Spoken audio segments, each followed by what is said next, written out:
സംസ്ഥാനത്ത് ഏറ്റവും കൂടുതൽ പ്രതികൾ ജയിൽ ചാടിയത് UDF ഭരണകാലത്ത്. ഗോവിന്ദചാമി ജയിൽ ചാടിയതിൽ LDF സർക്കാരിനെ വിമർശിക്കുന്ന UDFന്റെ കാലത്ത് 6 പേരാണ് കേരളത്തിൽ മാത്രം ജയിൽ ചാടിയവർ. ജയിലിൽ യോഗത്തിനെത്തിയ ആഭ്യന്തരമന്ത്രിയുടെ കാറിൽ കയറി പ്രതി രക്ഷപ്പെട്ടതും UDF കാലത്താണെന്ന പ്രധാന വസ്തുത മറച്ചുവെച്ചാണ് കോൺഗ്രസ് നേതാക്കളുടെ വിമർശനം. അതേസമയം രാജ്യത്തും UDF ഭരണത്തിൽ ജയിൽ ചാടിയവർ നിരവധിയാണ്.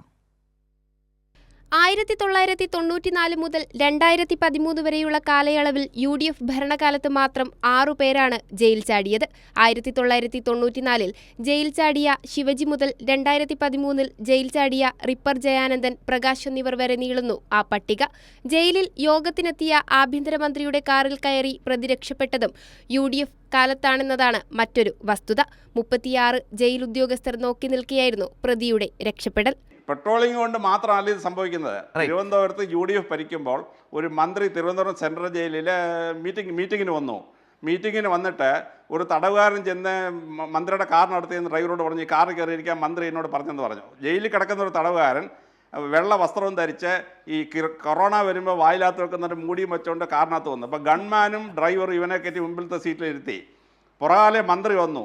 മന്ത്രിയുടെ കൂടെ DGP ഉണ്ട്, DIG ഉണ്ട്, ജയിൽ സൂപ്രണ്ടുണ്ട്, വാർഡന്മാരുണ്ട്. എല്ലാം കൂടെ 32 ജയിൽ സ്റ്റാഫ് നോക്കിക്കൊണ്ടിരിക്കുകയാണ്. ഇവൻ ഫ്രണ്ട് സീറ്റ് ഇരിക്കുകയാണ്. ഒറ്റ DGPയുടെ ഒരു DIGയുടെയും കണ്ണിപ്പെട്ടില്ല. മന്ത്രിയുടെ കാറിൽ, UDFന്റെ ഒരു മന്ത്രിയുടെ കാറിൽ തിരുവനന്തപുരം സെൻട്രൽ ജയിലിൽ നിന്ന് പ്രതി സെക്രട്ടറിയിലെത്തി. അവനെ അറസ്റ്റ് ചെയ്യാൻ 24 മണിക്കൂർ എടുത്തു. UDF കാലത്തെ പ്രതികളുടെ ജയിൽച്ചാട്ടക്കണക്കിലെ വസ്തുതകൾ ഇങ്ങനെയായിരിക്കെയാണ് റിപ്പർ ജയാനന്ദൻ ചാടിയ അതേ രീതിയിൽ ഗോവിന്ദചാമിയും ജയിൽ ചാടിയത്. എന്നാൽ റിപ്പർ ജയാനന്ദനെ പിടികൂടാൻ UDF സർക്കാരിനും പോലീസിനും 3 മാസം വേണ്ടി വന്നെങ്കിൽ ഗോവിന്ദചാമിയെ മണിക്കൂറുകൾക്കുള്ളിലാണ് കേരള പോലീസും LDF സർക്കാരും പിടികൂടിയത്. എന്നാൽ വസ്തുത മറച്ചുവെച്ചാണ് പ്രതിപക്ഷ നേതാവ് ഉൾപ്പെടെയുള്ള കോൺഗ്രസ് നേതാക്കളുടെ പ്രതികരണം.